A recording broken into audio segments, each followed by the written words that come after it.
तो सतीश कौशिक की मौत के बाद दूसरी बार सवाल उठे हैं। इस बार सवाल उठाने वाली महिला उस कारोबारी की दूसरी पत्नी है जिसके फार्म हाउस पर होली की पार्टी हुई थी और फिर सतीश कौशिक की मौत हो गई। सानवी मालू नाम की इस महिला ने दावा किया है कि उसके पति विकास ने सतीश कौशिक से 15 करोड़ रुपए लिए थे और वापस मांगने पर दोनों में अनबन हो गई। सानवी मालू ने कई और गंभीर इल्जाम भी लगाए। हालांकि पोस्टमार्टम की रिपोर्ट में कुछ और वजूहात सामने नहीं आई हैं।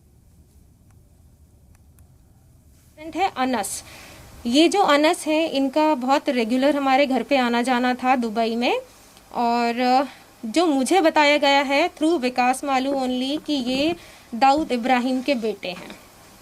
हमारे घर में एक मुस्तफ़ा, उनका भी बहुत रेगुलर आना जाना था, जो कि मुझे विकास मालू द्वारा ही बताया गया था कि वो दाऊद इब्राहिम के राइट हैंड है।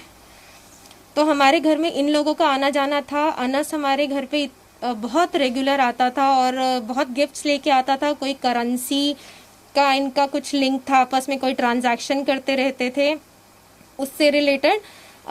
पर जो इनकी बाकी कॉन्वर्सेशंस होती थी वो बंद कमरे में होती थी।